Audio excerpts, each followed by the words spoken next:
This is a story on how getting fired was the best thing that ever happened to me. You know how most people are brainwashed into thinking that your purpose in life is to get a job and work for the union, be a company man, and do all the right things. But make the company proud. Service, job one, and all that nonsense that they want to fill your brain with. I'll tell you a story. I was 27 years old. I had just gotten out of college 2 years previous to that. I'd been just kind of messing about, trying to find work, doing odd jobs. And you could be overweight, you could be whatever you wanted. You'd have a job, and I'm a performer, right? Like I'm a person who is a high frequency, high resonating individual. And when I put my all into it, you're going to get the job done. That's the way that I was brought up. It's the way I was programmed by my parents to never give up and always do more than what people ask you to do. And by doing this, you'll never, ever, have a problem with employment. So I went for training, and then there's a huge strike that Bell Canada went into. And they were on strike for like 6 weeks, and all my training that I learned kind of evaporated because I wasn't able to use it and to practice it. So I went back to getting retrained, and I happened to be training with this guy named Pat King out of Harvey CO in Toronto. If anybody knows of him or knows where I could find him, I would love to thank that guy, because he taught me a couple of key things about Bell that I didn't listen. And that's why I got fired from Bell. But here's the story on how it happened. I got the training. Pat happened to be one of the technicians that worked on the Toronto Island. Very coveted role. He got to take, like, for one job, you got to spend the whole day on the island. And service vehicles are the only vehicles that are allowed on Toronto Island. So it's kind of cool to like roll around in your Bell truck and fix telephone lines that went underwater to the island. So Pat taught me the critical structures of Toronto. So I went into like these banks and all of that stuff. He was a senior tech, and he taught me stuff. And I worked there for almost 18 months. And I was a performer, man. Like, they would give me 4 jobs a day to do, and by the end of the day, I'd done 8. They called me Super Tech. And I worked out of the 920 CO, which was downtown Toronto. I got to learn the alleyways. I was fixing telephone lines, stepping over crackheads. And I got to climb the pole. I got to listen to some incredible conversations that people were having. There was a stockbroker that I had found, and I would listen on his line, which wasn't really allowed. And I guess it's been long enough that I can tell you the story, but I listened aloud. And at that point, he was making trades on Air Canada. And at the time, I was doing the same thing. And needless to say, it was a great job. But that's not the point. The point is that I was called Super Tech. I did 8 jobs a day. I was clearing tons of overtime. Like, I'm talking really a lot of overtime. My paychecks were like $2,000 a week.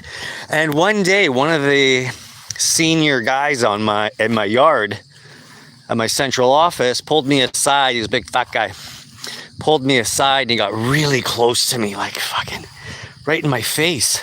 And he said, "Listen, you got to tone down your numbers. You're making us look bad.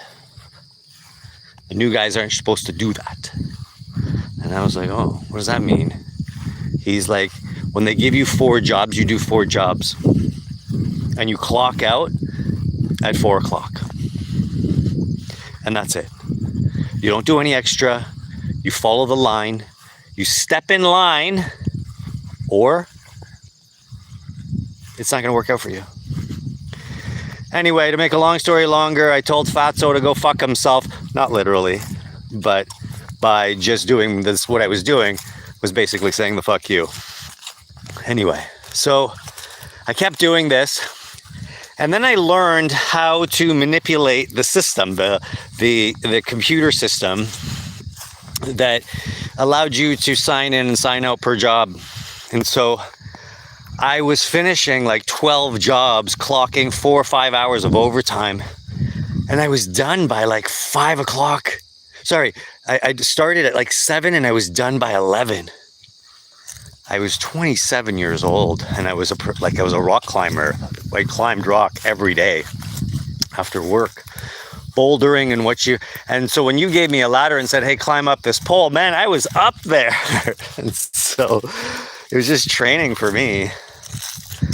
Anyway, I do the work. I learn the system on how to manipulate it. If you're joining my channel, hi guys, thank you so much for joining on this story. And so I'm doing the work, and then all of a sudden my manager gets wind of my numbers. My numbers are amazing. My return rate is almost 0, which means if I did the job, it was done so correctly, nobody had to go back and correct it within 30 days. And so I got this name, like this coveted name of Super Tech. They wanted something done, I did it.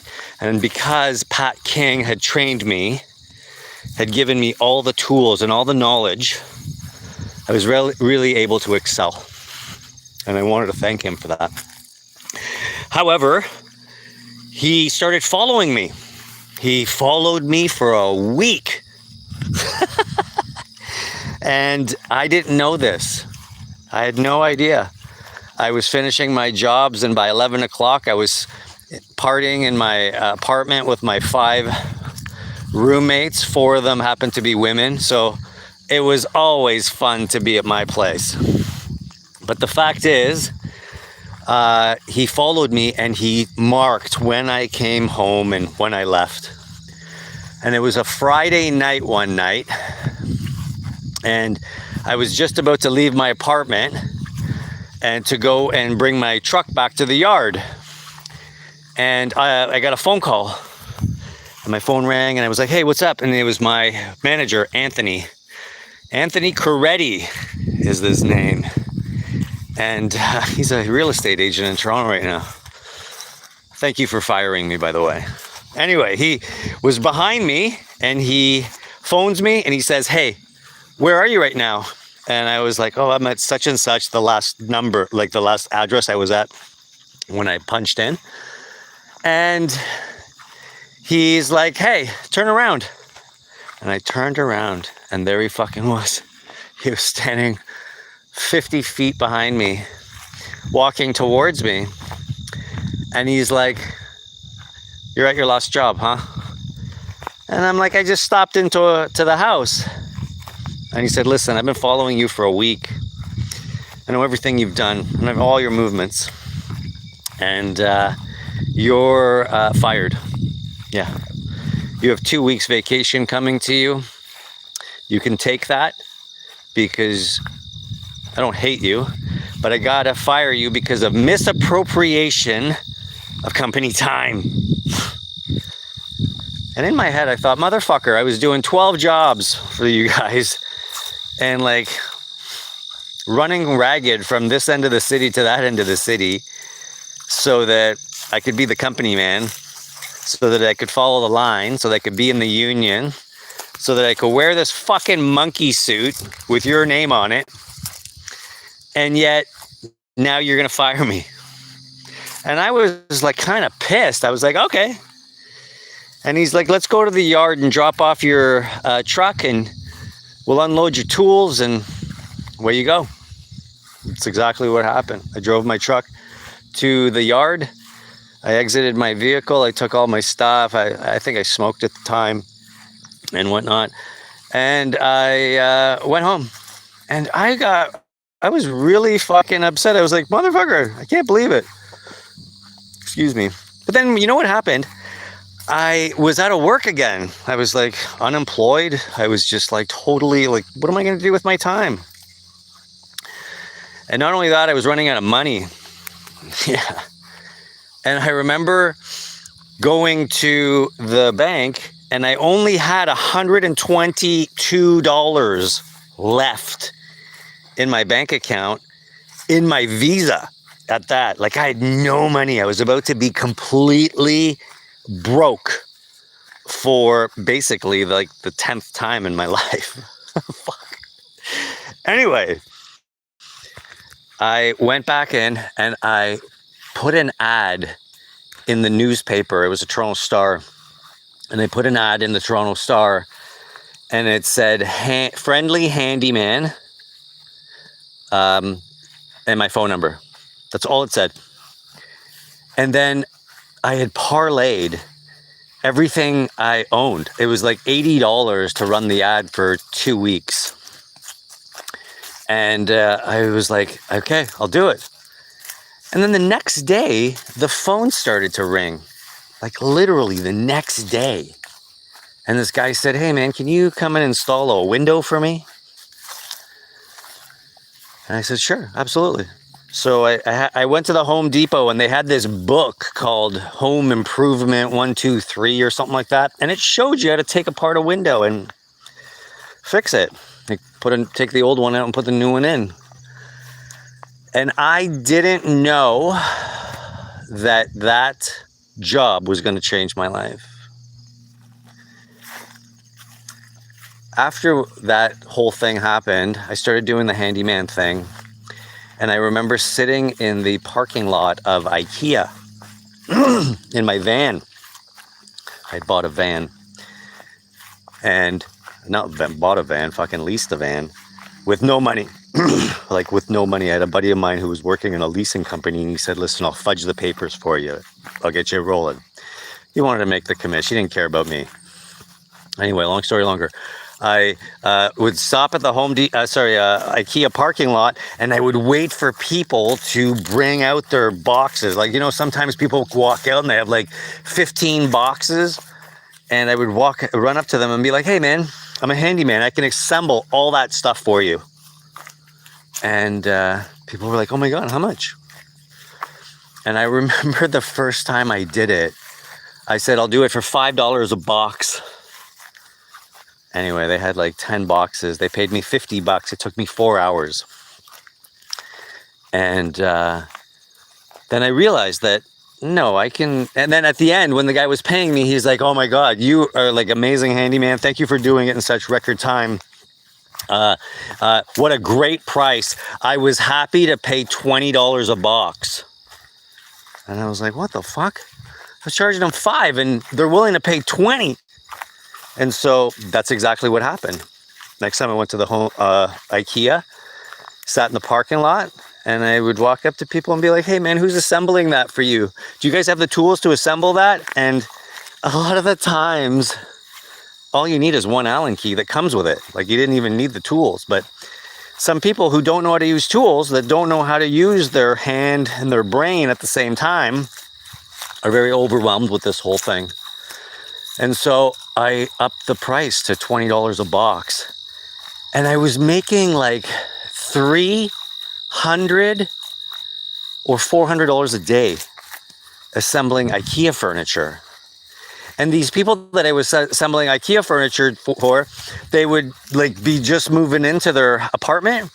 And so they needed pictures hung and light fixtures changed and bathroom mirrors put up and all kinds of stuff came around. And I couldn't believe that I was working for Bell Canada, being bullied by fat, overweight people that were like obviously didn't care about how they were taking care of their customers, right? And I was being bullied by these people and I was making like, I don't know, $22 an hour with all the overtime and all that bullshit. It was like $300 a day, let's say. And I was making that in 2 hours now, sometimes 1 hour, because I was charging them by the box, not by how long it took or what it was. And they were like, okay. And so anyway, I started doing more handyman stuff like that. And I realized that I really enjoy my own time. I love being in control of my time and working for the man and working for a company and working for someone else. What they're actually doing is they're robbing you of that infinite time of like the finite time that you have. And they're capitalizing on it. And I realized that they fucking brainwashed me into thinking that if I was a company man, a union guy, that my life would be so set. I didn't realize that I was a serf, a slave to that corporation, because they fired me so fast, man. Because I don't know why. Like, I was performing, I was doing what they asked me to do. So what? I did it in a shorter amount of time. And that's the kind of entrepreneurship that is used for your own benefit. That's when you start to rock, when you start to realize what your time is worth and what people are willing to pay you for it. The reason I tell you this story is not to say anything other than understand, as a human being, as the person that's listening to this, is what problem are you good at solving, right? If you can live your life in the sense of, what am I really good at taking care of, right? Am I a good travel agent? Am I a good mover? Am I a good plumber? Am I a good mathematician? Whatever you're good at. If you're good at that, if you like it and you're good at it, my God, your life will go exponential. You'll go to the moon.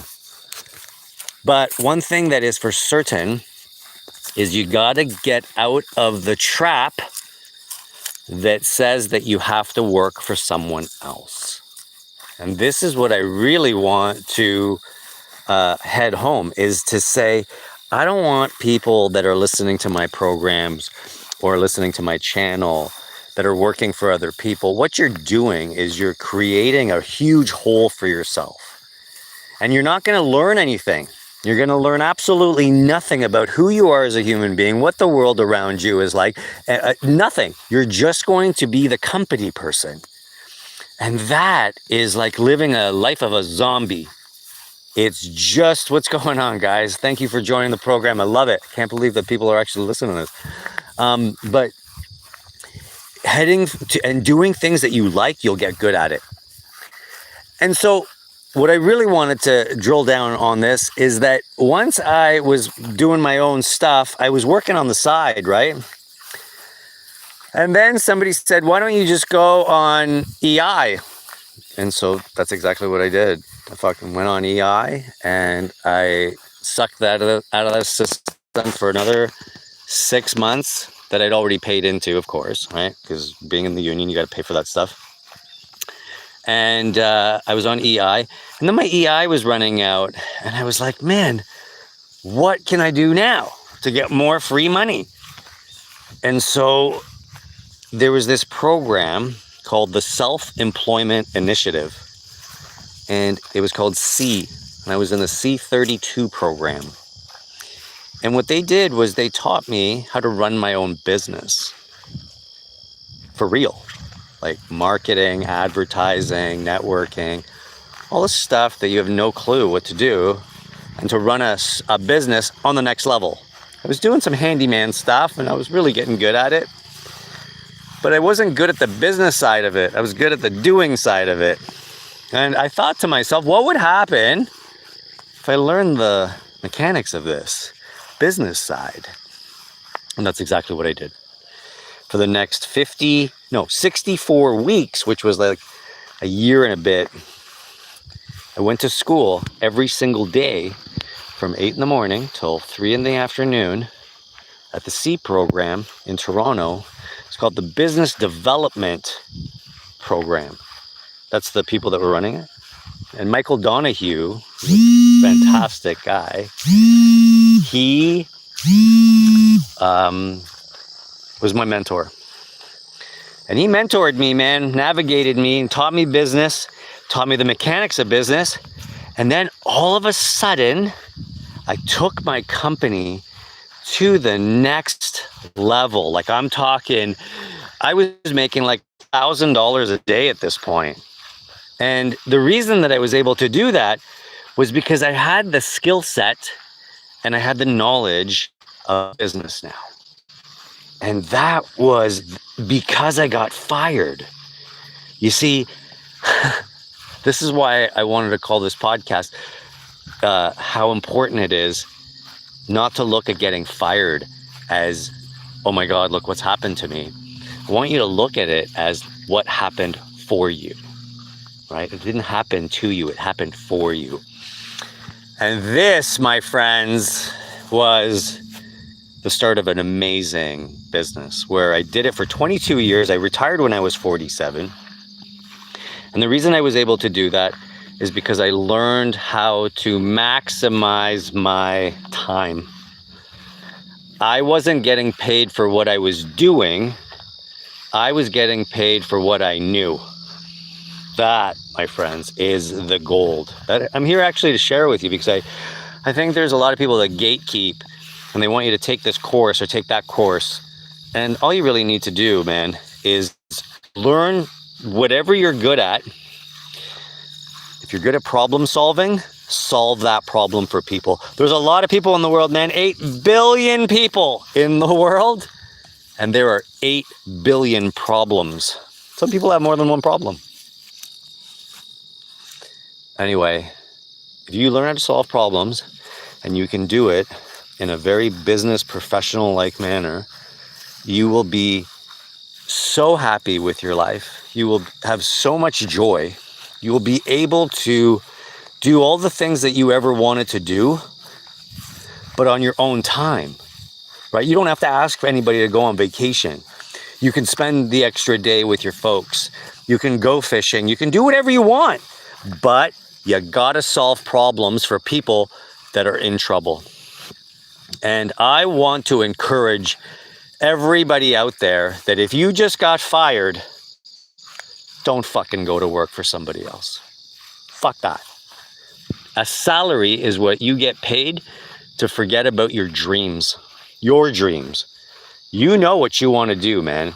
When you were a little kid at 8, 9, 10 years old, you knew exactly what you wanted to be. Somewhere along the line, you decided to work at fucking Verizon.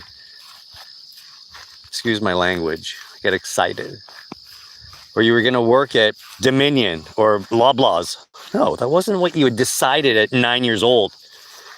You wanted to be something. You wanted to step into the greatness of who you are. And by working for somebody else, they rob you of that. Take it from me. Fight through the fear. Bet everything you have on yourself. Everything. Because only when you bet on yourself, man, is when you'll do really well. I swear. Promise you. You're not giving 100% to your fucking boss. You're not. You're not. And living a life of not giving your 100% is a waste of time. It's a waste. Waste. Don't waste your time selling it to somebody else. Okay? That's all I really want to tell you. If you've just gotten fired, congratulations. Step into your greatness. Start reading and hanging out with and talking to people you want to emulate. You want to be the exact person like that. I want that guy's life. All you got to do is walk up to anybody who's successful and ask them how they got successful. And they'll tell you. They'll sit you down. They'll actually spend time navigating you exactly on what you need to do in order to get there. People who are failures will tell you that it's hard. People who are successful will tell you that it's worth it. Okay? It's worth it. Don't look at how hard it is. Don't look at how long it'll take. Is it what you wanted to do when you were that young man or that young woman? Okay? That's the idea. Congratulations on getting fired. I hope you enjoyed this. I hope you like my channel. Please subscribe. Share it with the world because nobody listens to me, but I've got a lot to say. And I'm going to continue to say it because I believe that it's important. I believe that the future is important.